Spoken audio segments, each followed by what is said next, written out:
Now, when I look back, I sort of, look at my journey into three big buckets. First, there is a survival mode, then there is an acclimatization mode, and then there is Hmm. probably an adjustment and a growth mode. In the Indian Punjabi culture, chai is a really tea is a really important thing. So the first thing we did was we walked down, we found a convenience store there, and the first thing that I saw was there are 20 different types of milk, five different type of tea bags. It took us about 30 minutes just to figure out the bag of milk that we wanted and the box of tea leaves that we wanted to use.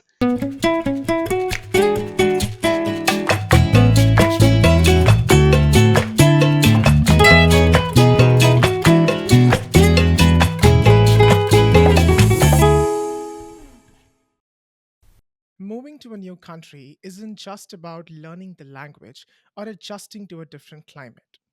It's about navigating an entirely new world while striving to preserve the essence of who you are. As immigrants, we are constantly balancing the tightrope between embracing a new culture and staying true to our roots. It's a journey filled with challenges, from the emotional toll of leaving behind loved ones to the complexities of building a new life from scratch. Topics like embracing your emotions, being vulnerable, and asking for help when needed aren't just theoretical discussions. They are lifelines that keep us grounded and help us thrive amidst the upheaval.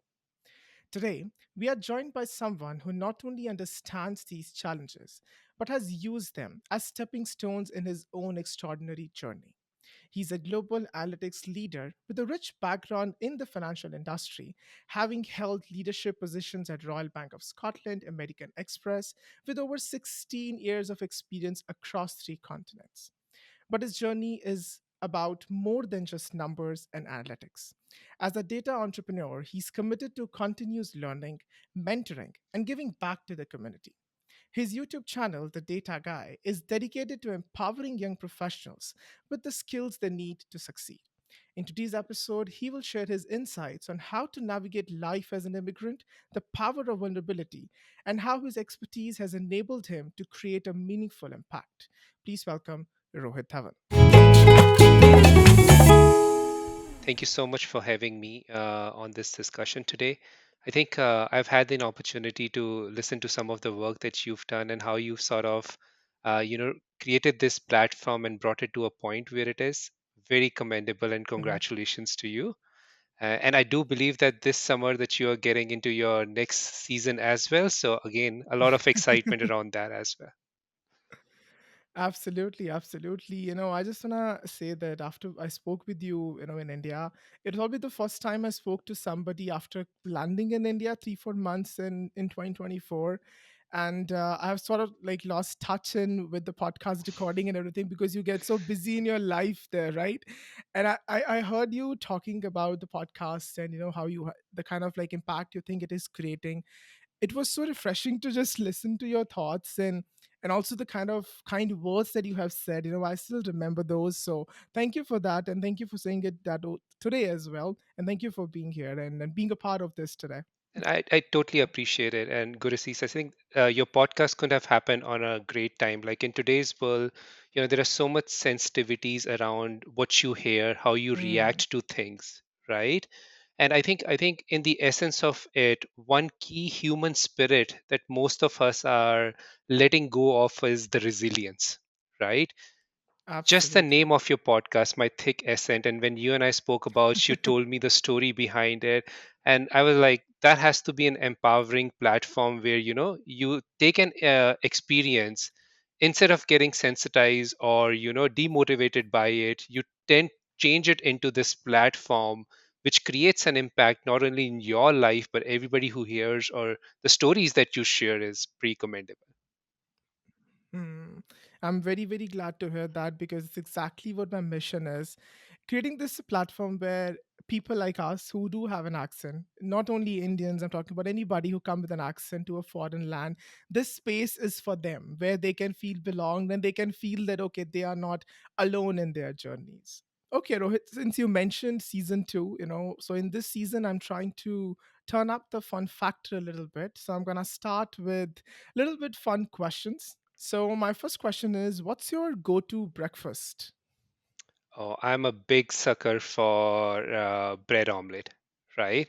Uh, Hmm. Eggs Okay. and bread is one of my a comfort food that I can eat anytime. However, my wife is really pushing me Hmm. to a more healthier options. So I'm trying to make that reluctant shift now. But any day, Okay. if there were eggs and bread on the table, I would just gosh to it. Okay. Okay. What about those typical paranthas and all that? Yeah, I love them. So the way we've said this, like after we've immigrated to Canada, the explicit rule in the household is we do one Indian meal every day, and Okay. then over the Hmm. weekends with my wife and my kids, we just go crazy with Indian foods, parathas, aloo puri, chole bhature. I mean, any and every weekend Hmm. that we have an opportunity to do that, you will see the family gorging that out. Wow. Sounds amazing, huh? Um, Tell me about any your favorite song or a dialogue, Rohit, or something that's most significant to you. Yeah, so I think I do listen to a lot of Punjabi music nowadays, right? Okay. One of my favorite person to listen to is Diljit, right? And Of course. he's creating so much fame for our culture, our values globally, which is so inspiring. I'm trying to make my kids listen to him so that they understand the language, they appreciate the beauty of the Hmm. songs to it. So I think that's probably my go-to music nowadays. Okay. Any particular movie that you really like revisit again and again? Um, I sort of I actually like Forrest Gump a lot, right? Hmm. Okay. It's a very nice, interesting movie, right? And there's no limit in how many times I've watched this movie. More recently, I was so we do movie nights every Friday in our household. So Hmm. we couldn't find one, and I asked my kids if you would be interested in watching a classic movie. And initially, they were reluctant, but they went through it, and then I keep telling them on what's happening in the movie and how that person is dealing with different situations in life. Okay. So that's now become an ongoing topic of discussion in the household now. If you had to teach this one phrase or a word or anything in your mother tongue, what would it be and what does it mean? Yeah. So this is pretty close to my heart, right? And I think my journey as an immigrant has just solidified this belief for me, right? So so this says so I sort of speak Hindi and Punjabi both, right? So Hmm. it's a mixture of, and if you don't Yeah. mind if I use that to answer this question, Absolutely. right? Yeah. So it says fikr na kar, shukr kar, right? So let me just Hmm. I decode it see. for you. Like fikr in Punjabi means don't be stressed about it. Shukr means just be thankful about it. So just to relate once again, fikr na kar, shukr kar. So the hypothesis and the belief behind that is whatever situation you are is just a temporary situation. Whether it's a stressful situation, whether it's a happy situation, anxious situation, or you're feeling loss of hope or anything, it's just a transit. So instead of worrying about it, let go of the worry and thank and have faith in a higher power, which will transcend you through all these situations. Absolutely. I totally love that. And I abide by that as well. I think this has been sort of my learning as well that to start counting your blessings, there is so much.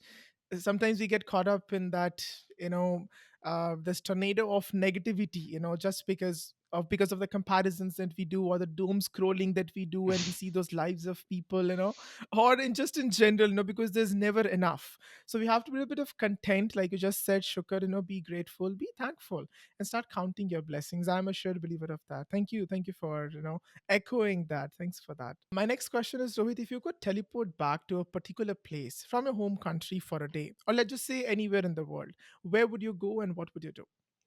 I would definitely go back to Chandigarh, which is my hometown where I was Hmm. born.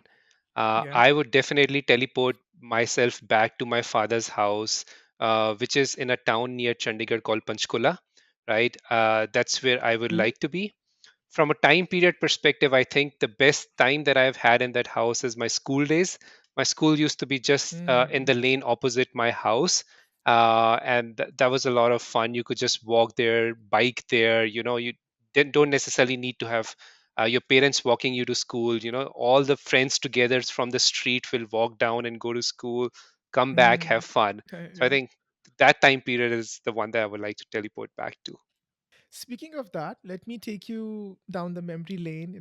Tell me a little bit about your formative years, initial years, and how was it like just growing up in Chandigarh? Absolutely. Thanks for the question. So, as I said, I was born in Chandigarh. Now, just for your listeners, Chandigarh Hmm. is a small town about 160 miles from Delhi, which is the capital region of India.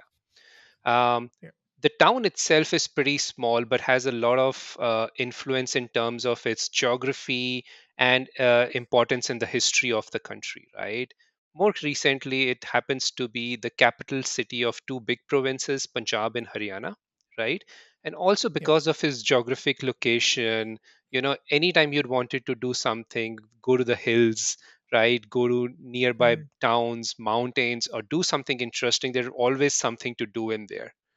Um, Hmm. the other thing that was very popular about Chandigarh is it used to be a very well planned city, right?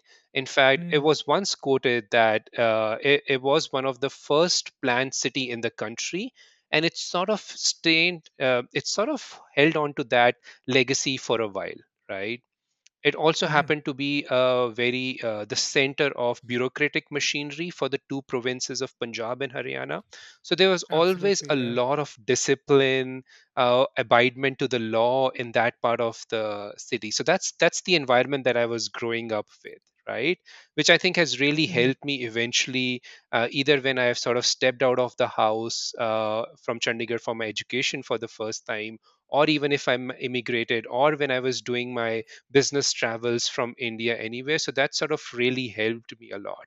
I think it's one of the most beautiful and the cleanest city, right? In Hmm. fact, so much so the Yeah. tagline and the marketing promotion for the city was City Beautiful, right? Which in itself meant that, a lot of people would be very cautious of keep it in clean. A lot of people would preserve the natural beauty of the city. And Hmm. given that it was the hub of two big provinces, it's an absolute delight if you're a foodie like me, right? So there are Hmm. so many Yeah. these places like what we call as small businesses that have such an authentic and amazing food, which I would highly recommend anybody visiting to those places. I believe you recently went to India also, right? I think 6, 7 months ago. So, which was the place that you go to? Oh, Gurusis, you've reminded me of some great thing, right? So about 6 months ago, the whole of the family went there. It was my first time for my kids to be visiting there, so we did everything that an Indian kid while growing up, right? I made them travel Hmm. by autos. They loved it, right? Okay. We took them Hmm. to the temples, the gurdwaras, all the places. They loved it. Hmm. And we made them eat a lot of local food, right? Now, one of the things that usually everybody will caution you is when younger kids are going there, be careful of what you eat, where you eat. But I think we Yeah. sort of were a bit lenient on that front, and we went to all the places like Sector 23 where the golgappas are really nice, right? The chaat is very nice. Then my family there took me to Sector 8, which is now sort of come up as a food hub, right? Which is a Hmm. major food hub now. So any sort of a cuisine that you want there is available to you. Um, Hmm. and so that was pretty nice. Wow. Sounds like a super fun trip for sure. For your just to revisit all that with your children, it's even more special. But I want to take you back to your high school. Tell me a little bit about that time. What kind of student you were, or how was that whole time in general? It was a very nice time, right? One of the things that I always miss, and in fact, when you asked me to teleport back, the reason why I wanted to go back was we did not have any devices. We had no phones. Hmm. Oh yeah. Landlines was the only thing that was available as a means of communication. We, I mean, email was growing up, but it was only like once a week or a once a month sort of a thing for kids to be doing, Yeah. right? So, what that meant Hmm. was when I was in high school, a lot of our time was spent when we were outside with friends, building those social connections, right? Mm-hmm. speaking about things, right? I sort of remember, right? I used to have these 4 or 5 key friends. Anytime we would go to each other's house, we wouldn't even realize when it would be about 4 hours or 5 hours. We were just standing and talking and chatting about things, right? So Yeah. that's one of my fond memory. From my school perspective, I was a pretty meritorious student, right? In Mm-hmm. fact, if so in my school back in the days, there used to be this thing on where they would select a few students and create a student committee out of it. The head of the student Okay. committee would be somebody called as the head boy, right? Which Okay. basically meant is like nowadays they do committees. So he's the person who's responsible for managing the whole community Mm. and activities in the school. I was the head Yeah. boy for my school for 3 consecutive years, right? Which Mm. Oh wow. which made my parents a lot proud about it, something to boast about. Yeah. So that was always a Yeah. good thing for me. So those two things are really fun. Tell me more about the family dynamic. Was there any, the classic Indian parents pressure that you have to follow a certain career path or anything like that was there? A very interesting question. So I still come from a time where we used to live in joint families, right?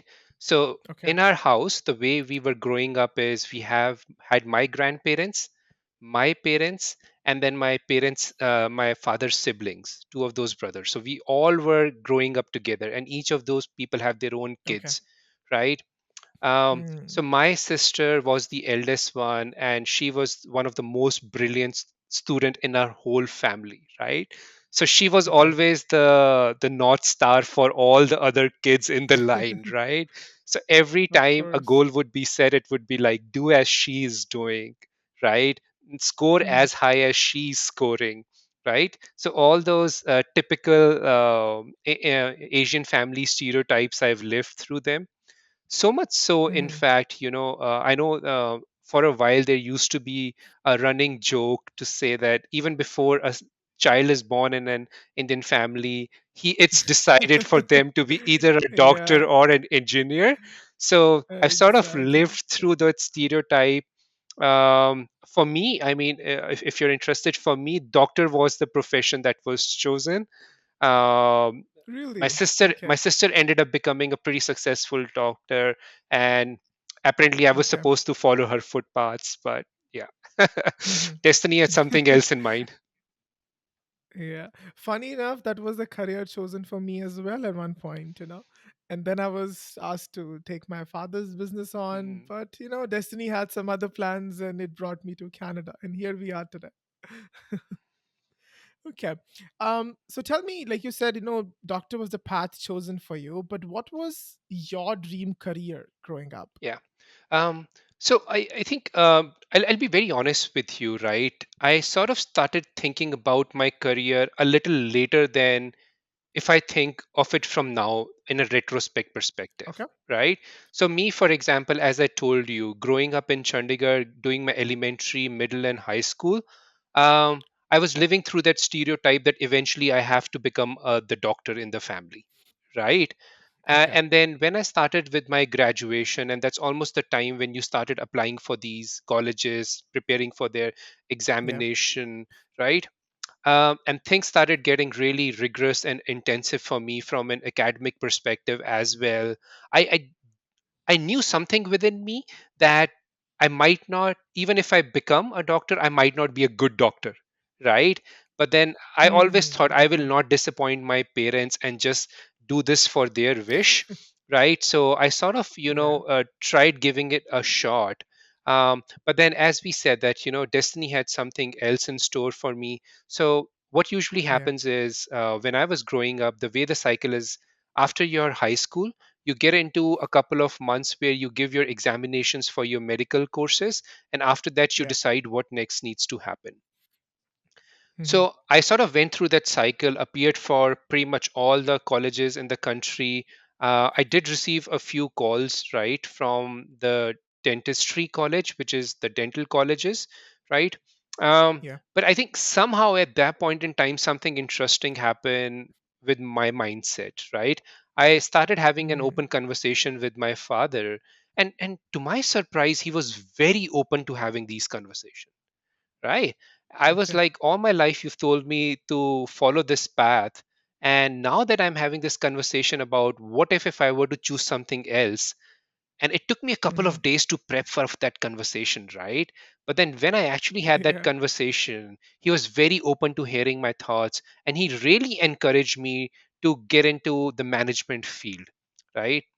And I Okay. think that's the first point where I started thinking about going for an MBA degree and trying to create a career that I sort of now look back on is the way it is shaped. Hmm.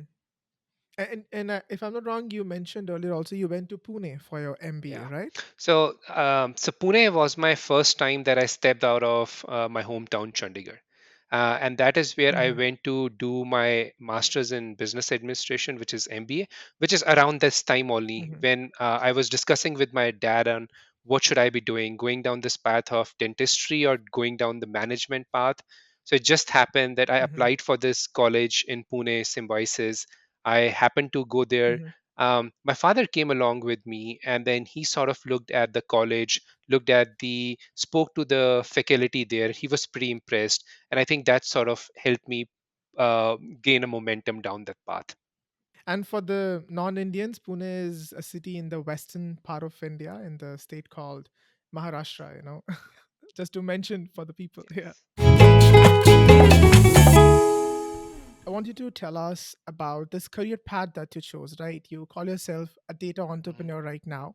But before that, tell me that how did you get into this? What was something that influenced you to get into this kind of career? When I went into my MBA college, right, I very quickly realized while MBA degree is good to have, but it is just a matter of qualification for you to apply for a job and make a career out of it, Hmm, right? I So see. once that happened to me, I was very eager to say on what is next that I want to do, right? However, I was still not definitively confirm on what is the path that I want to do and what I want to choose in for. So naturally, what Hmm. happened? I completed my MBA, got my campus placement, and lucky enough for me, I happened to be working in ICICI Bank, which for your listeners was the Okay. largest Indian bank in that point in time. um, the Hmm. job that I entered in that was from a business management perspective, right? So what I Okay. was doing is I was liaising between my technical counterparts and my business technical parts, wherein I was taking some requirements from the business and getting it implemented with help of my technical peers, right? Hmm. Which sort of I have to give kudos to my mentor in that organization. I was having a coaching chat with him, and he sort of raised it to me. So Rohit, right now what you're doing is you're acting as a postman. You're taking letters from one place and delivering it to another, right? You Hmm. need to ask yourself what is the value that you are bringing to the table, right? And Hmm. which sort of really sunk in me. And I was like, I've at least at that point in time, I was thinking, doing what I'm doing right now is not how I will bring my skill sets to the table or sharpen my or enhance my skill sets and be able to add value. Yeah. So at that point in time, I decided the options for me is whether I gravitate towards the business side, become a salesperson, products person, or whether I gravitate Yeah. myself to the technical side and try doing these technical things from a data perspective, from a platform perspective, from a coding perspective, right? Hmm. So I sort of gravitated towards the technical side of the things, right? I was Hmm. like, these are the guys who make most of the magic happen, right? So I'm gonna be Yeah. one of them. I was really lucky to have like some really amazing friends who taught me on the job my first SQL code, which is basically the way where you interact with the underlying data. You write a bunch of code Hmm. in English and then it gives you the output, right? The Oh, okay. feeling that you get when that happens with your own hands is amazing, right? And Hmm. over the next 6 months, I did an on the job thing where they taught me a lot of things and I started doing it. And I was pretty much mentally preparing myself to make a career in there. What Hmm. really got me hooked onto this is my second job. From my first job, I got a job in American Express, which is where I really got exposed to the data, the analytics, the engineering part of it, the insight generation, how to solve a business problem using the data. And I think that sort of cemented my passion to say this is the field that I want to grow in. Oh wow, I love this. The whole experience that you've had, and obviously the. I think you've also talked about the importance of having mentors and those guides in your life. So I feel like those people have sort of the reason you always talk so much about it, who have led you into such kind of career. We'll talk more about that as well. But tell me a little bit about your time in Pune, and by that I mean that because it's different from Punjab, Yeah. it's different from the northern India, right? Tell me about that transition because India is so huge, and coming different country is different. But even within India, there's a lot of culture differences that which exists, right? Tell me about that transition a little bit. Absolutely. And that's a great question, right? So we spoke about the way Chandigarh was socioeconomic and demographically. Pune, in a different part of the country, is worlds apart from it, right? Pune is much more cosmopolitan, right? Because Pune is a Mm, city which has established itself as the educational hub, right? Over the yeah. number of years, a lot of very reputed colleges have established themselves, which attracts students from all over the country to influx into this. Now, what that lets with Yeah. the impact that it creates is now you're living in a very cosmopolitan environment, right? Which is very Mm, diverse, with different people coming in, bringing different aspiration, different mindset, different cultural values, right? So the first biggest thing that I sort of thought hit me like a truck was I came out of this soft shell into an environment which mhm, was very, very open, right? And this is where mm, I yeah. started experiencing and trying to understand different perspective that people bring to the table. I assume it would also be the first time you left your house, right? It definitely was. It Yeah. definitely was the first Mm, time. And in fact, it's funny enough. I say that now, speaking to you, like I remember the day when my parents sort of flew in me to Pune, and they were sort of about to leave me in a hostel. And very honest with you, I was starting to get those chills, right? What will happen, yeah. right? So what will happen once my parents goes away? There is just one bathroom for the whole floor. How am I going to adjust to it? And now I will be sharing my room with two other people who I don't even know, never met in my life. Yeah. I was having all those anxiousness. In fact, what I did was I asked my parents to extend their stay for a couple of days more, just so that I could get a soft landing into this new environment. Okay. Tell me, like, what about the food then? Were you able to Yeah, cook back then yourself? Because obviously, again, it's a different part of India, right? The food is very different. You were kind of very habitual of eating that Punjabi northern food, right? yeah. So unfortunately, I'm not a good cook, right? I wouldn't myself eat the food Mm-hmm. that I cook. So, right. So, having said that, however, as you know, food is a very big thing in our culture, right? And the good thing is, my father had seen the hostel life for a lot of years. So he was very Mm. astute in me packing some essentials, like our cooking ghee, right? Okay. Some spices, right? Yeah. Because he knew the type of Yeah. food that you get in college hostels is very bland, might not taste or even look very different, but if you were to superficially add these ingredients, at least you're able to swallow it and gulp it down. So I think my dad's experience in there in helping me pack those essentials like ghee, spices, my favorite cookies, the bars, the chocolate bars, and everything really came in handy to see me through. So last question, just to wrap up your time in Pune, tell me something that you learned during your time there. That's something, or maybe a lesson that you have learned that has stayed with you up until today since you transitioned into coming to Canada also. Yeah. One of the key lessons that I learned out of my experience from Pune is how one should always be open to hearing someone else's perspective, right? And Hmm. usually, what happens Yeah. is when we are in a discussion and when the person you're speaking to usually does not agree to your point of view, it's very very easy to fall in the trap of derailing that conversation and kicking in your biases and conscious biases in, right? One thing that my Hmm. experience in Pune told me is you should always be open to other people's perspective, and before you react, try to understand the point of view from where they are having this conversation. Absolutely, yeah. I think that's one thing that's really helped me and really does help me right now also through the corporate structures. So now I'd like to pivot towards your move to Canada. Tell me about the decision. Why did you decide to move to Canada and how was the process for you like? Before I came to Canada, I was working in the Indian corporate for about 10 years, right? During Yeah, these 10 years, I had the opportunity to work with large multinational organizations. You've named a few like American Express, Royal Bank of yeah. Scotland, and Accenture. What these companies gave me as an experience was ability to travel to different parts of the world and try to experience the cultures and the working ethics and the lifestyles of these worlds, right? Hmm. But what was happening was these trips were very transitory in nature, a week here, a week there, right? So every time I would go into a destination, right, I would try to absorb a few things into that lifestyle and try to contrast it with how my current lifestyle in India was, right?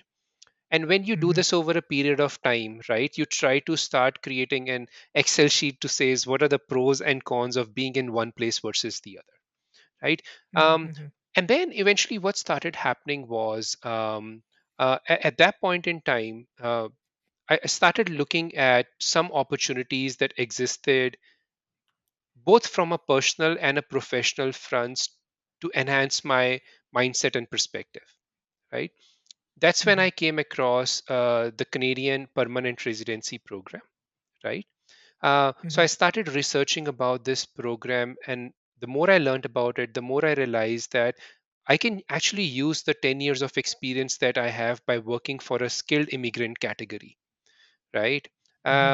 Yeah. And that's when I started having that discussions with my wife and my parents. And hats off to all of them; they were really, really supportive of me.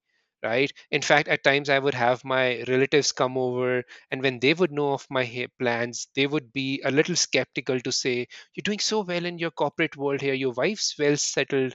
You've got pretty much all the Yeah. facilities here. Why do you want to disrupt everything and relocate to a different country?" Yeah. I Right. think that would be my question also and my listeners' question also. Why? Yeah. So I think the belief that I stick to always that my move was not for professional reasons, right? Okay. My move was a lot from my personal reasons, right? Which is, and going back to what I was saying, that when you travel, you start doing some contrast to the ways of life, right? I started seeing things about what could be better or good if I were to take this decision and move into a new country, especially into a Hmm. Canadian environment, right? If you look at Yeah. the education system, if you look at some of the things from a healthcare perspective, if you look at the quality of the air, which is a big thing for all of us North Indian back home, right? Absolutely. Yeah. If you look at a lot of other things, which brings in the facility, the work-life balance this economy has to open. So once I kept stacking one benefit over the other, it was pretty clear in my mind that Hmm. less of a professional and more of a personal reasons. This is the right drive and move for me to move into that direction. Having said that, Hmm. it was still not easy for me to quantify this to explain it to the wider audience, right? Of Which course. I Yeah. think is a challenge that I deal with right now. And I think the way I sort of make my mind comprehend that is that you actually have to experience this to be able to explain it to someone, and not all things can be quantified tangibly. When you said that I had difficulty explaining to a wider audience, even right now, what do you mean by that? Like at this Yeah. moment, you do is it like because of your conversations with people or the people you mentor? Yeah, What do you mean that's a great by that? question. In fact, that is on two levels. The first level is you mentioned at the beginning that I went back home earlier this year. One of the question Yeah. that my wider family happened is asked me is, did I make the right decision? Okay, I see. Right. um, and Hmm. I'll be very honest with you, right? I think I do find myself pretty good with my words, but I actually had a loss of words, and it was not because I did not believe in my decision or the lifestyle that my family has right now.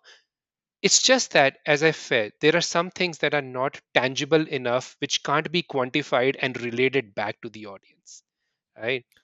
And I think just to add to that, that also sometimes people are not in that mental state to Yes. really perceive the way you Yes. want them things to be perceived. They have the very one directional thought process, which is very hard to divert to a different Yeah. one. Absolutely right. You're absolutely right. Right. Hmm. So that was one of the question that I have to be honest with you. I sort of bit struggled, right? While in my mindset, it's Hmm. really clear to me the value of the decision I made. It's hard to articulate it Yeah. from to the wider audience. The second thing, Yeah. Yeah. which I also I sort of and we'll speak about it a bit more later on, is when I am speaking to a lot of newcomers, right, especially the ones that are Hmm. having aspirations back home in India and trying to come here, right? Yeah. I think I've now started creating a delicate balance in what I speak. Previously, what used to happen is, Hmm. Gurasis, I was very candid with people, right? I would Okay. actually give them all the facts of the way it is, right? The Okay. feedback that I started getting was that while you are there, you're discouraging people here to be coming that side of the world, right? Hmm. Which I I thought see. that, is not my intent, right? All I'm trying to do is give you Hmm. the right information and the facts so that somebody can make an informed decision while they uproot themselves from their home country and try to make a life in a new environment. So I think between those two things, I sort of try to do a. I am on a path to have a better answer to those questions. Hmm. Okay.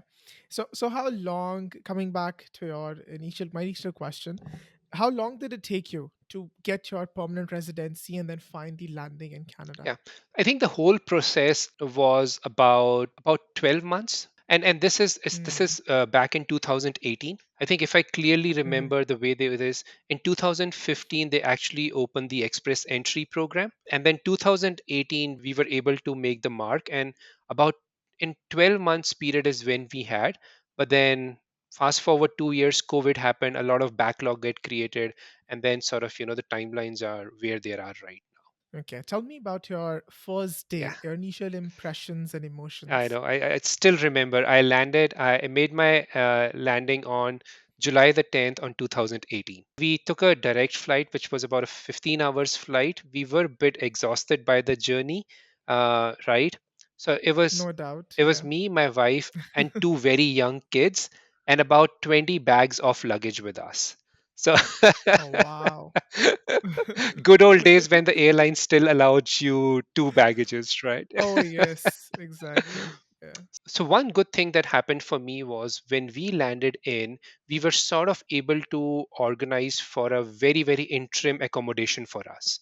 So Okay. which was a help. So we were able to get a taxi, put us into that the apartment that we've had, and then from there on, we actually gave ourselves a few days just to get through the cycle of a different day schedule, time, food habits, and then that's where after that the rigor starts. Since you are a numbers person and I love talking chronologically, tell me what happened after that. How was the assimilating into this new culture was like, or how was your initial thoughts about the weather like, because you came into the transition Yeah. period when the fall was just around the corner. Tell me about that, the whole journey, what happened after that. Yeah, that's a great question. So now when I look back, I sort of, look at my journey into three big buckets. And the way I sort of bucket them is, first, there is a survival mode, right? Then there Hmm. is an acclimatization mode, and then there is Hmm. probably an adjustment and a growth mode that happens to you. Oh wow, I love this. So let's speak about the survival mode because that's what the first few days are all about, right? Now, Yeah. at a very high level, right? from my own experience, and even when I speak to a lot of newcomers, this is what I hear. The survival mode is about your three basic things that you need in life, right? Hmm. Housing, clothing, and shelter, right? And Hmm. nowadays you need a SIM card also, right? And an internet connection. Yes, So I'll add exactly. those two as well. So I think it was really interesting, right? Even when you look at these smaller nuances, I remember that when we checked into our apartment, right, it was pretty late in the night by the time we reached into the apartment. So we ate the food that we had packed from back home, right? Okay. Next morning we wake up, and and in the Indian Punjabi culture, chai is a really tea is a really important thing. We did not have anything to make Absolutely. tea. We did not have utensils. We did not have anything to make the tea. So the first thing we did was Hmm. we walked down and we found a convenience store there, and we walked into it. And the first thing that I saw was there are 20 different types of milk, right? Five different type of tea bags, and all of the tea bags. And just to create the nuance of it, back home we use the tea leaves by themselves. Here we Absolutely. get Yeah. tea bags, right? Yeah. So it took us about 30 minutes just to figure out the bag of milk that we wanted and the box of tea leaves that we wanted to use, right? So something Okay. as small as making one cup of tea, which is your first go-to thing in the morning, now becomes a Yeah. struggle in your survival mode, right? Hmm. So, and this is Yeah. just an example. There are more things to it, right? You, like, culturally speaking, I don't eat beef, so I have to be cautious wherever I do. I check the ingredients of the food to label on what's there, what's not Yeah. there. um, the second thing which I think in the survival mode comes in is your clothing. I sort Hmm. of was lucky enough to come in at a time where some of the clothings that I brought from back home were really helpful. But very soon we were transitioning into a time which would be adverse climate effect. And I remember Yeah. 2018 got the hardest snow in the last 5 years, right? Oh my God, I Yeah, remember. I came in 2018 as well, and everybody was like, "We have see never the seen snow. this." And I'm like, "Isn't this in Yeah, Canada common?" They were like, "No, we haven't seen this in so many years." I remember yeah. that. Yes. And we had no idea on what sort of a jackets to go in, so we just went into different stores, tried understanding from them on what sort of a. We heard the concept of temperature rating. We heard the concept of layering up Hmm. in winters, right? And Yeah. then obviously, when you come into this adverse environment, you overlayer, then you underlayer, and then you find the right Yeah. spot. So I think Absolutely. those are the things that you tend to be in your survival mode, where you're trying to just understand how to get through the basic necessities of the life, right? Hmm. The other cultural shock that we got was when we looked at the prices of the telephone and internet, right? And Oh yes.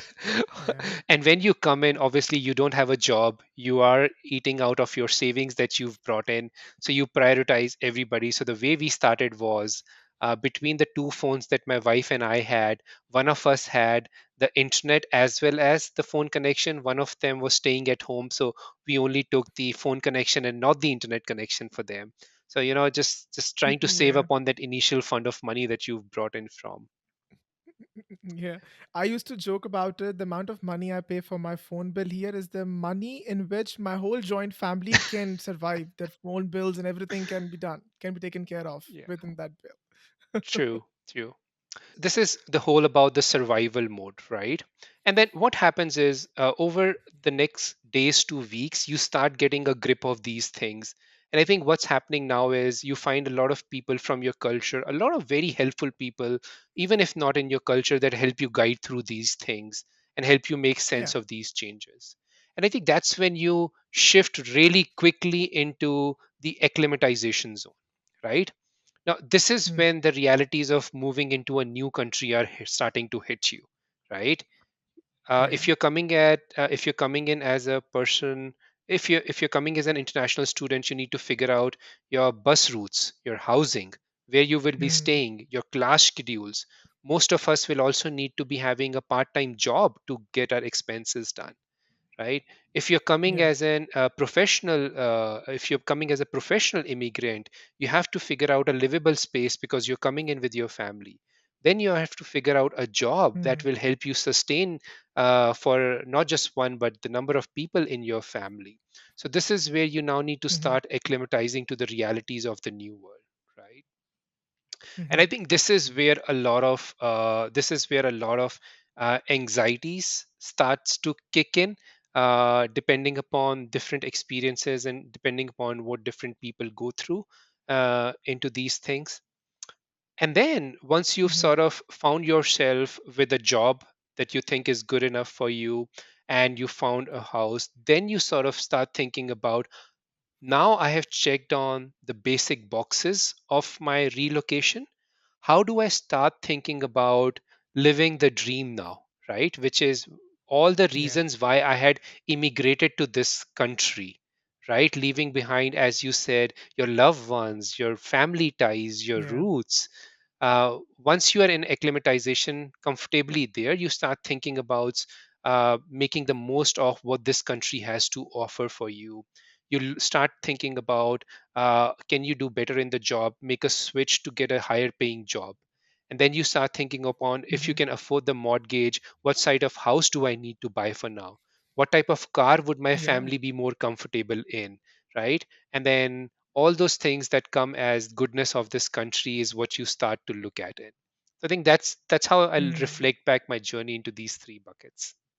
I think I love that the way you have articulated, your journey. And I think this is sort of the pathway that every immigrant sort of follows, right? Coming, finding those necessities, and then obviously realizing, okay, I am here, and then seeing that where they want to take their lives. I really like that. But tell me, since you come with your family, with your children as well, and you said they were pretty young, right? Tell me about them. Like, how was that like for them to come to this new country and just trying to just be in this new world, but at the same time leaving their own loved ones there? Like you said, you were in a joint family. I'm sure there would be other kids in the family as well, leaving all of that and just coming here where people don't look like them, people don't talk, maybe not in the same language as well. Tell me, how was it like for your kids? Yeah. So my kids were pretty young when we got them over, right? However, I think Hmm. if I were to say that I read their emotions, it was probably a mixed bag, right? They were really Mm. excited at times because they would now get to go to these parks, which has these amazing infrastructure, are really nice kinds of swings and facilities they have to offer, which they can enjoy. But I think the moment Hmm. they would go there, they would start feeling a bit left out because obviously Mm. English was never their first language. Absolutely, yeah. Other kids are trying to get in touch with them, and there is this communication barrier with them. So that sort of, at times would uh, cause a bit of a bump in their excitement, right? Hmm. The good thing is, what we found out was that for the immigrants that come in, there are province-wide programs that get run to support kids like ours, right? Okay. So there are these programs called Early On, which basically what you can do is, if you're an immigrant coming into the country with your kids, these programs help you bridge the gap, your cultural gap, your Okay. language barrier gaps. And then what happens is, before your child goes into the formal schooling, these institutes can actually help you get over those barriers. Depending upon how much education you've had before, they can help you sort of bridge that gap into what is expected out of it. So that was, I think, really Hmm. helpful for us to get the kids into those programs. And by the time they were ready for their school, they had a lot of, I would say, if a not more, but slightly more confidence to be prepared to face that environment. So how did you discover these programs, or where the listeners can find them? Yeah, I think the first thing that you do is, when you come in, depending upon how you're coming in, irrespective of how you're coming in, as a single person, a young couple, or a person with a family, right? The first thing that we need to do is get in touch with our immigrant support programs in your community, right? These are usually run out Okay. of your libraries. These are usually run out of your community center. And the best way is if you approach your town, they will have a list of all these programs. And the good thing about these Hmm. programs is they range from a wide perspective, right? So there are programs which will help you overcome your language barriers. There are programs that will help you get in touch with recruitment agencies to get you a job. There are programs if you're looking to get some schooling done before you hit the corporate market, it will guide you through those programs. And these are just the few that I'm calling out. uh, the Hmm. best part of this is all of this is funded by the government, and you don't Okay. have to pay anything. So I would highly encourage anybody, any of your listeners who's coming into a new country, to find these programs in your community and try to make the most of these programs because these are created for our Mhm. benefit. Another question I have, then we'll transition into several other topic. Tell me, since you have, like, we were talking about your family dynamic, asked to get into a certain culture, the life was sort of planned, and but seeing that, all that, lived that, now you are a father yourself. So how would you say, is your bringing style different from your parents? A comparison Yeah. that you can give me. I truly hope that I could be as good as they were, right? So that's a starting point Mm-hmm. for me. But having said that, I think every generation is different from the previous one, right? Mm-hmm. So I'm just going to call out the few nuances that I think is slightly different from how I sort of think is the right way to bring up the kids, right? The Okay. one thing that I try to do is I try to have a lot of conversation based discussions with my kids, right?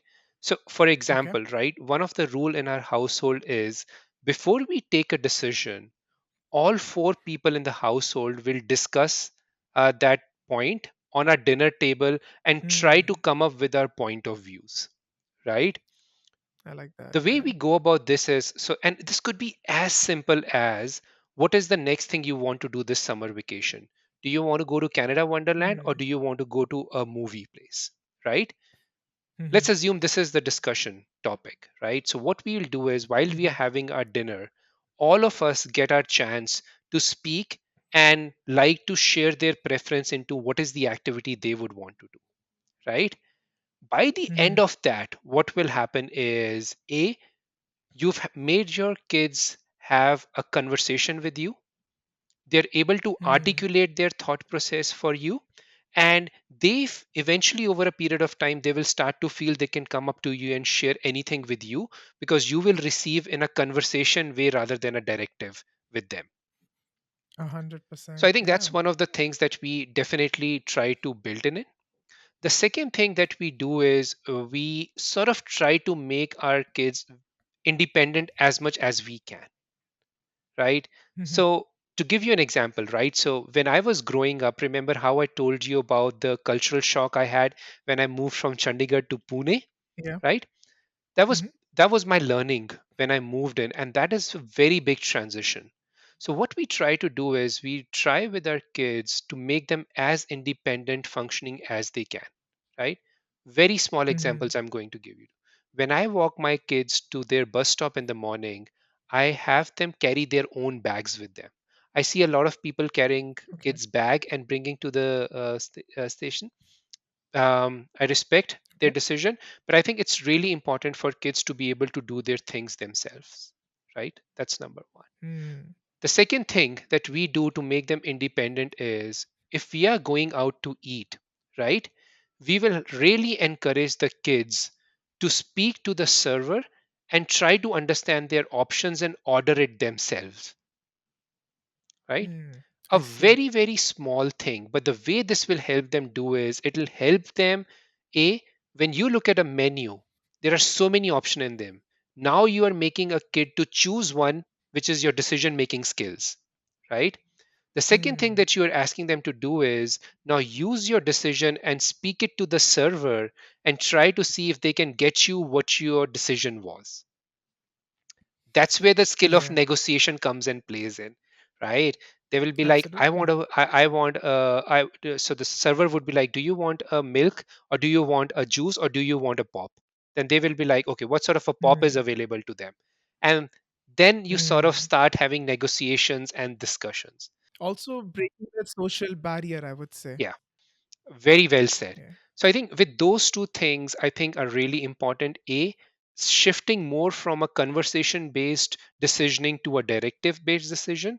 And secondly, trying to make them independent by doing these smaller things, which will then stack up as Lego blocks in longer run. Wow, I can't stress enough. I really, really love that. I want to just highlight like my takeaway from it. Something he just said, which I loved, is making those children feel involved into a decision, right? And also making that comfortable space for them. And if any point in their life they are absolutely okay to come to you and have a conversation with you, right? And second, you said is obviously making them feel independent, and also the third one that you said, having trying to break that social barrier and allowing them to make the decisions themselves. So I really love that. I'm sure that our listeners will love these as well, so thank you for sharing these, Rohit. Love them. Now I want to get into a topic which is actually an ongoing discussion on the show, and it's also something that you mentioned to me in our very first conversation. Something about accepting your emotions is something that you have learned throughout your journey as an immigrant, which is not that common in our Asian communities, right?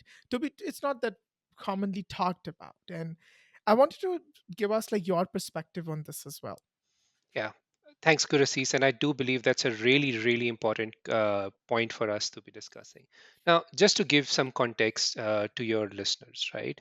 Um, we come from a part of the world where just by the way we are brought up and by the culture surrounding us, the social milieu surrounding us, emotions are usually not the first thing the way you are taught, right? And when I say emotions, it's not just knowing that whether you're happy or sad, there is more to it, Yeah, right? First of all, 100%. acknowledging that you are reacting your emotions to a certain situation, number one. The Hmm. second thing is being very comfortable about your emotions, right? And I think this is where Hmm. a lot of us usually struggle, right? When I say being really comfortable, it's not just I am happy and I want to show off my happiness to the world, right? There is also Hmm. other emotions, like when you feel nervous, when you feel sad, when you feel anxious, when you feel lonely. The problem Hmm. is that we don't feel very comfortable in sharing these part of the emotions, right? Hmm. We really feel the positive emotions, which are excitement, happiness, motivation. We have no problem in showing these expressions, but by the time it comes to the other side, which is the other side perspective of emotions, we are not very comfortable in sharing, right?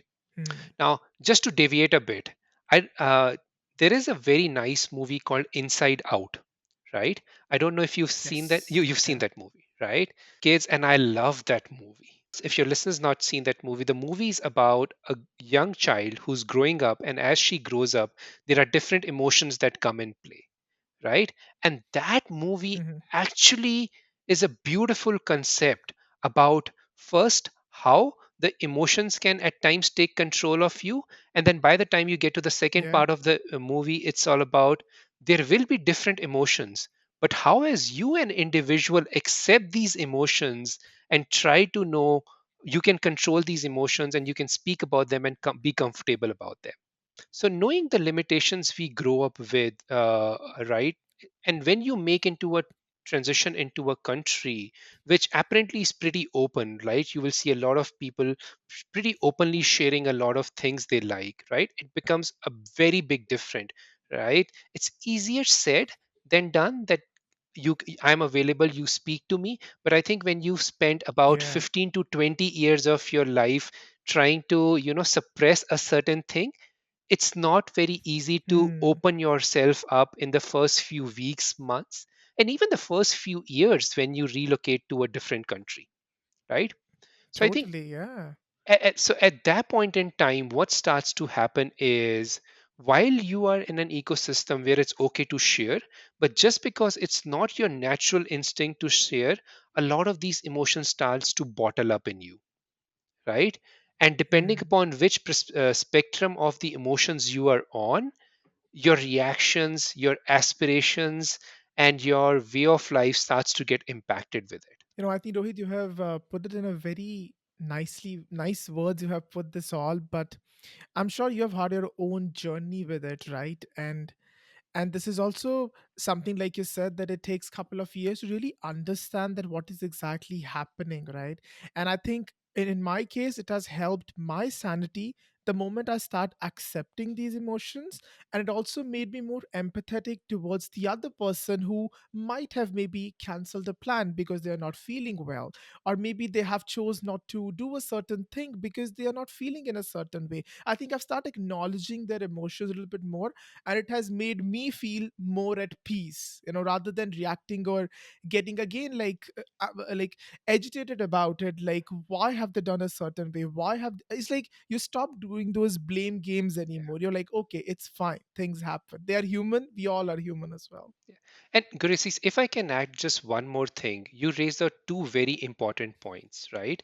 The third thing, if I can add to you, is talking about your emotions, right? Hmm. Yeah. One thing that really helped me in my journey is, so for example, and just to put again some context around it, when I came to Canada, it took me about 3 to 4 months to find my jobs. I was really Hmm. quicking running out of my savings, did not have a job. I still had to maintain a certain type of lifestyle because I had young kids and a wife with me to support. And it was Hmm. creating a lot of anxiousness and anxiety in me. I think the Hmm. best thing that happened to me at that point in time was being able to very openly and candidly speak about everything and anything that I was feeling about with my wife, right? I Hmm. think I chose her because I knew she would not judge me. And, as and I thought as we've married, she's stuck with me for for the better or the worse of it.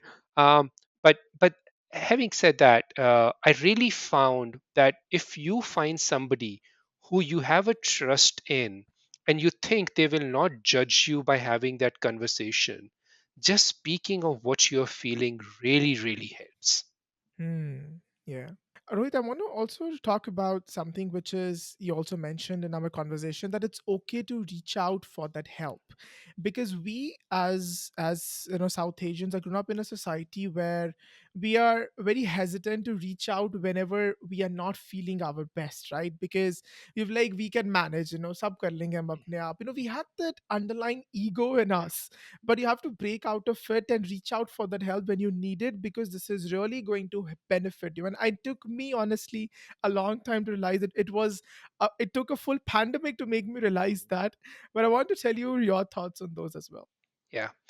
So before I answer that question, I sort of, when I do my corporate talks, there is one thing that I really harp on, right? The key to Hmm. success is that you need to differentiate when you can collaborate versus when you can compete, right? Now, Hmm. I now love that. in your example, we are competing with ourselves, right? Hmm. So let's break it down to the topic that we are on. So what we've said is a identifying the emotions that you are going through is really important. Yeah. Accepting your emotions is really important. Speaking about your emotions is really important. And the Hmm. next thing that you're touching on is on the same line is if you are feeling out of uh, ideas, out of help, there is no harm in asking for help, right? Hmm. Now, usually, what happens is, again, either by corporate conditioning or by social preferences, we are made our Hmm. mindset thinks that if we show our vulnerabilities and speak about them and ask for help, it definitely puts us on a lower platform, right? Exactly. Yeah. Now, let me break that barrier with a very scientific approach, right? Every phenomenon that happens on earth moves from a higher transit to a lower transit. Hot air moves from a higher Hmm. ground to a lower ground, Yeah. right? Even if you look at our Hmm. education system, the teachers who are supposed to know more than us transmit that knowledge from a higher ground of learning to students who are just conditioning to Yeah. learn that up. Now, using these inferences in life, we should be really open to say, irrespective of where we are at certain point in time, there might be somebody who's either gone through that experience or there is somebody who Hmm. might have had some learnings priorly shared with them. So instead of me myself personally going into the grind, if I can get these, right? Gurusis, do you remember that show Kaun Banega Crorepati? One of the Yes, helpline absolutely. in Yeah. there was call a friend, Phone a right? friend. Phone a Yes, friend. Now exactly. think of the wording of it. There is a helpline called phone a friend. These words are Hmm. really important in the context of what we are saying. Helpline is something that will Yeah. bail you out of the current situation. And it said phone a Hmm. friend. Phone is literally, we are speaking, is just a way to reach out, whether you reach out by phone, Yeah. text, email, however you like. But call, Either way. Yeah. use your helpline to reach out to somebody. And if they give you the right answer, you will win the jackpot in life. Absolutely. Yeah. Wow, I love the way you summed it up. So cool. Uh, Definitely, I feel like these are the things. Again, it doesn't happen overnight. You kind of like switch your personality and you become something else. It takes time. It takes work. It takes trial and error as well. And also, I feel like it's also hard being in this new world to find that right person to reach out. And I think in that case, that's where people like you come in, or other people who are all over internet within our Indian community who are extremely helpful and who are absolutely ready to help lend that helping hand to people as well. And I think I'll encourage my listeners that if any of you guys wanna have that conversation or just need a guide or somebody, I'll encourage you to reach out to Rohit. And I think, Rohit, I'll put your links in the show notes as well if anybody would like to reach out to you. Thank you so much. And Gurusis, I think if between you and me, I think you and I do almost the same type of work in helping our community, right? As you said, it's not just us. There are a lot more people who are trying to create that outreach. I think the way I look at Absolutely. the way I've started shaping my purpose in life is, even if I can make an impact or a difference in somebody else's life, I want to be out there, right? Which Hmm. is exactly what you and I are doing with our platforms that we have. So Yeah. going back, I think the point here is when new people come in into this system, right? Irrespective of which country, culture they're coming in from, right? As long as there is a support system that exists, which can a help them, accept them the way they are, not judge them, appreciate for the skills they bring into the system, and be always Hmm. available. And at times, when I speak to the people, most of my calls I'm just hearing, right? Hmm. I Probably the see. second call is when I start speaking. The first call is I'm just hearing what their experiences Hmm. are. So if there is a Yeah. community that folks like you and I can create and we can impact some lives, I think it's definitely worth doing. Absolutely. And you mentioned about, I remember you mentioning that you having that itch in the past 3 4 years to give it back to the society. And I think that's also what led you to obviously start mentorship. And at the same time, you also have a YouTube channel. So tell our listeners about a YouTube channel as well and what they can really learn from those videos that you are sharing. When I came into this new environment, and remember the three modes that I spoke of, when I was almost Yeah. at the tip end of my acclimatization mode, one of the restlessness that I started feeling, Gurasis, was I was thinking that there is so much that I want to do, right, in terms of helping people, both in the corporate world and in the personal world.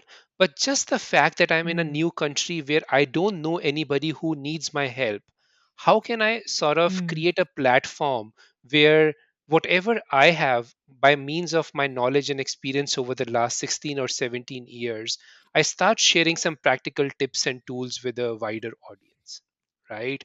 okay.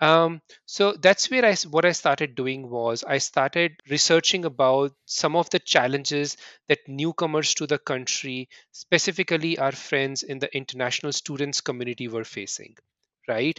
So Hmm. some of the things that I was hearing was there was a barrier in terms of the language, there was a barrier in terms of getting job ready, which is how to get your CV ready, how to be ready for interview Mm, when you are speaking for somebody in a Canadian corporate world, right? Highly hmm. specialized to these things. And just Hmm. realizing some of the elements you mentioned to it earlier on, like the why do you need coach, mentor, and sponsors in your life, right? Some of the thing Exactly. is, Yeah. when you come into this country, you practically don't know anybody, but you have to create a life out of it. This is where the importance of networking comes into this, right?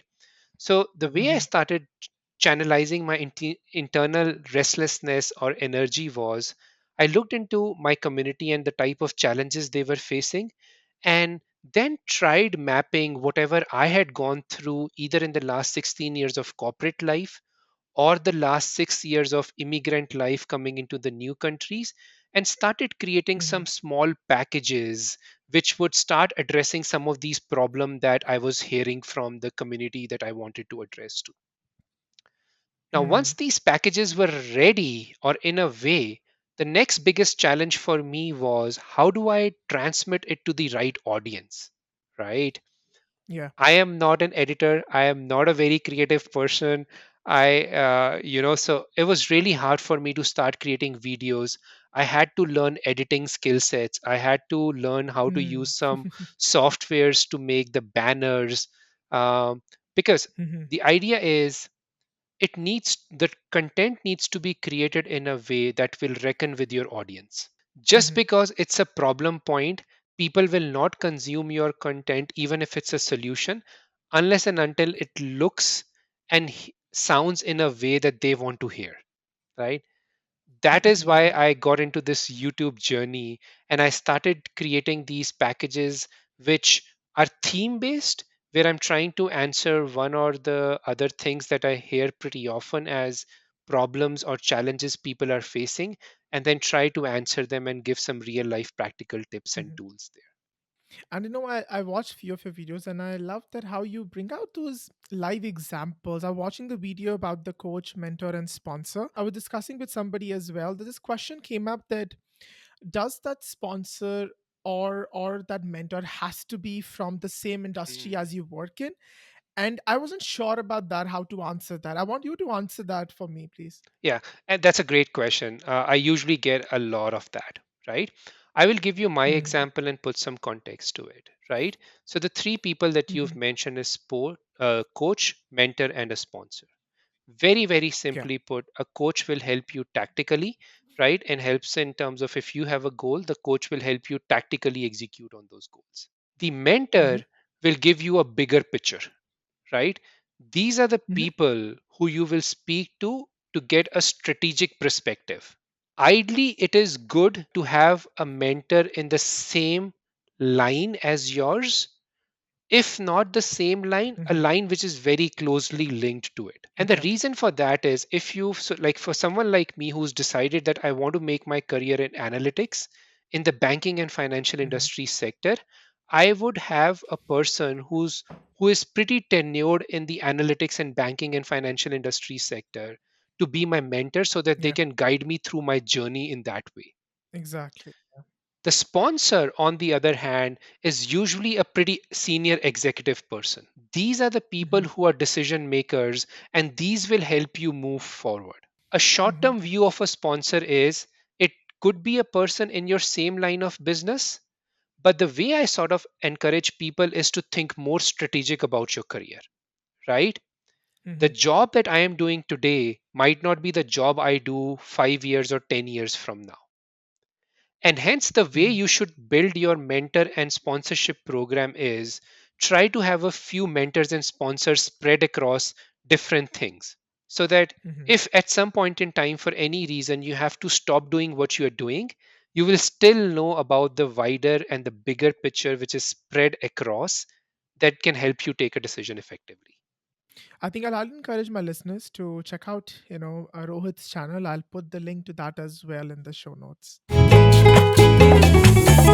Rohit, before we get into the final segments, is there anything that I have missed and I haven't mentioned so far that you would like to speak about?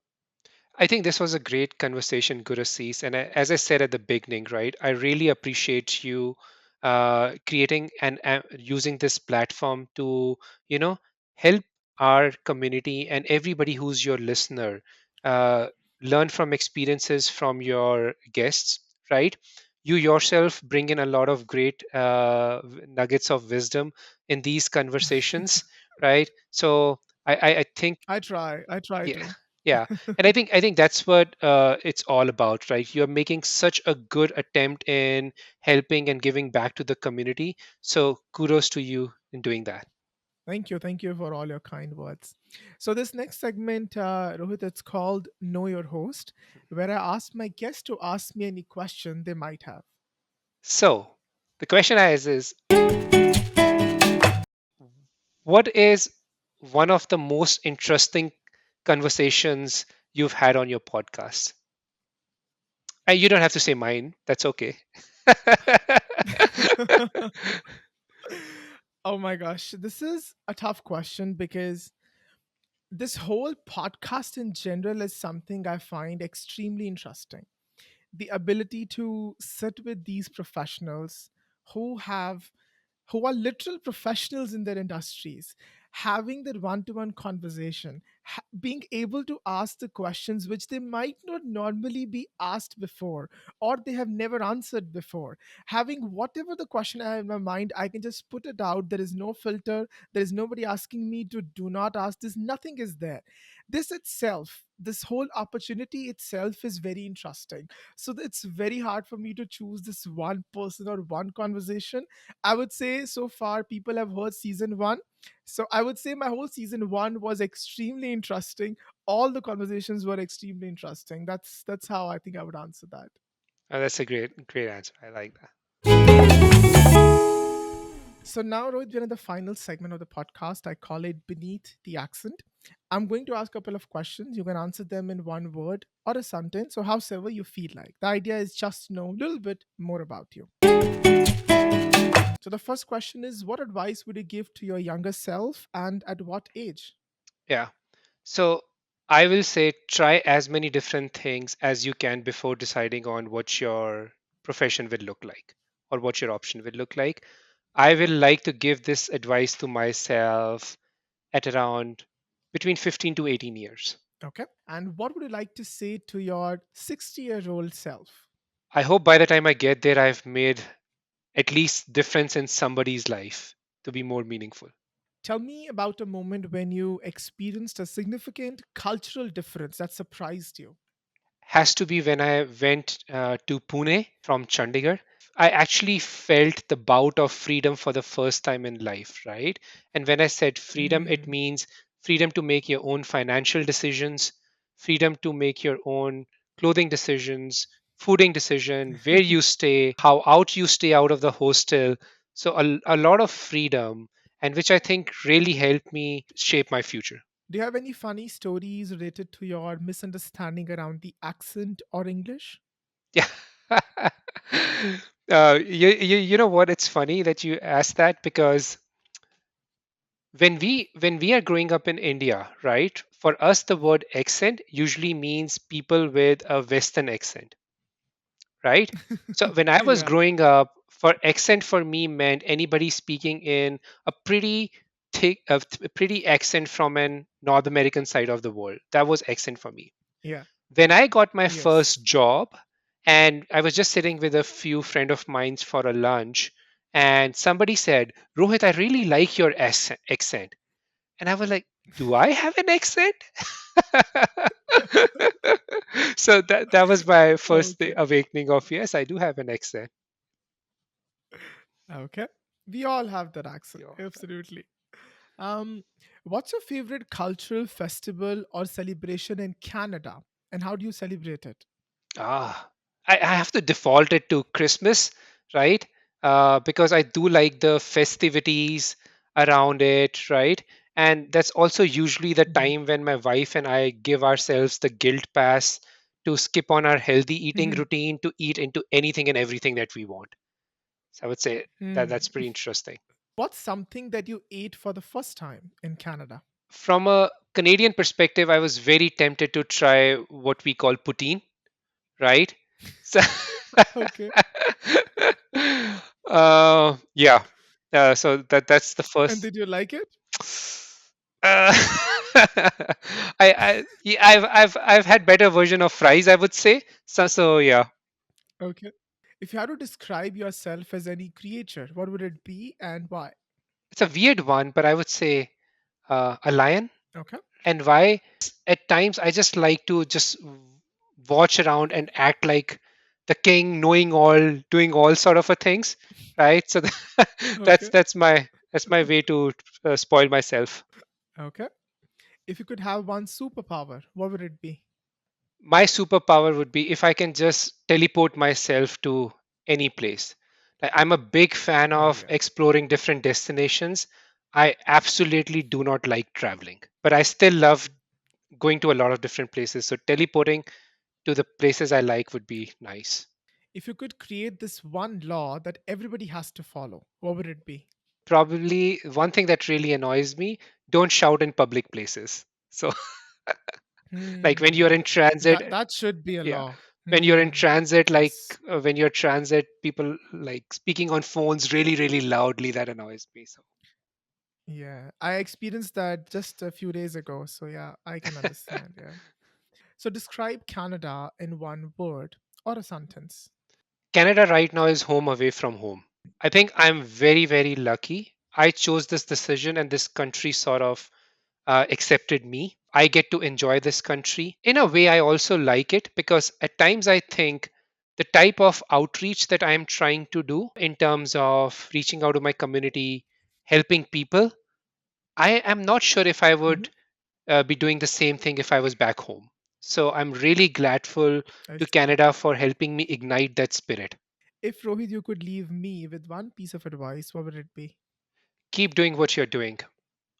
I think you Hmm. have such an amazing message in this podcast on how to overcome barriers and make something so much meaningful that impacts people. This is amazing and so inspiring. So just keep doing what you're doing. Thank you. Thank you for that. And finally, how would you describe your experience of being on this podcast? I just love that.